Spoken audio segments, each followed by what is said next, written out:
फेरी land में एक निहायत खूबसूरत फेरी रहती थी जिसकी आंखें नीली और रोशनी से भरी हुई थीं। वो सब फेरीज से बिल्कुल मुख्तलिफ थी। जहां बाकी फेरीज अपनी जादुई छड़ियों से जादू करती, वहां परूषा फेरी अपनी आंखों की नीली रोशनी से जादू करती थी। यही खासियत इसे दूसरी फेरी से मुमताज बनाती थी। जब भी परूषा फेरी जादू करती, किसी को खबर ना होती। वो सिर्फ अपनी आंखों के एक इशारे से बड़े से बड़ा पहाड़ एक जगह से दूसरी जगह मुंतकिल कर देती और मिट्टी के जर्रों को मिलाकर जबरदस्त तूफान में बदल देती। इसी सलाहियत की वजह से वो फेरी क्वीन की सबसे करीबी और काबिल एतमाद साथी थी। मगर इसकी ये ताकत क्वीन ने हमेशा जादूगरनियों से छुपा कर रखी थी। फेरी लैंड में एक और फेरी थी जिसका नाम गुस्सेल फेरी था। वो अपनी तेज मिजाजी और गुस्से के लिए मशहूर थी।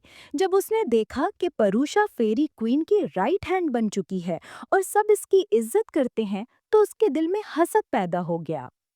आहिस्ता आहिस्ता ये हसद दुश्मनी में बदल गया और इसने फेरी लैंड से गद्दारी करने का फैसला कर लिया। एक रात वो छुपकर जादूगरनी के महल में जा पहुंची। जादूगरनी ने सब कुछ सुनकर खुशी से कहकहा लगाया और बोली, बहुत खूब, अब मैं अपने सारे काम इसी फेरी से करवाऊंगी जिसकी आंखों में जादू छुपा है।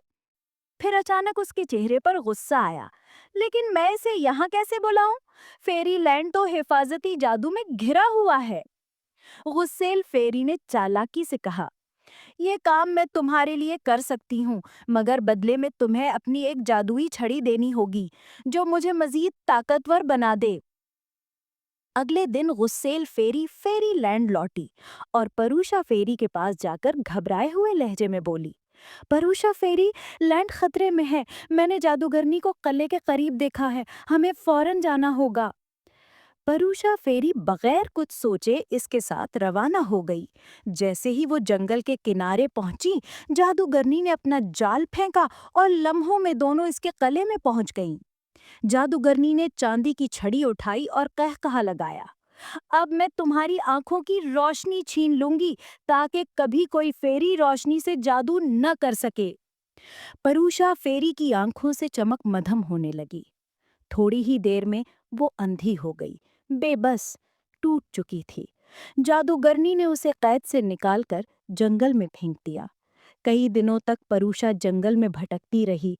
क्वीन फेरी की परेशानी और बढ़ गई जब ग्लोब भी जादू की वजह से परूषा को देख ना सका।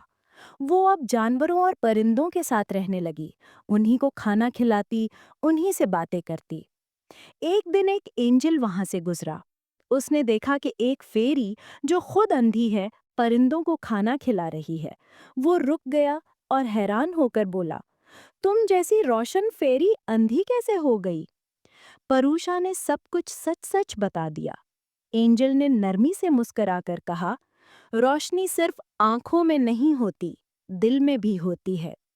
फिर उसने जादू किया और परूषा फेरी की आंखों की रोशनी वापस आ गई। मगर अब वो अपनी आंखों से जादू नहीं कर सकती थी। एंजल ने उसे अपने महल ले जाकर आराम दिया, फिर उसे फेरी क्वीन के पास वापस ले गया। क्वीन ने उसे गले लगाया और कहा, तुमने अपनी रोशनी नहीं खोई, तुमने इसे पाक कर लिया है। अब तुम्हारा जादू दिल से निकलेगा, आंखों से नहीं।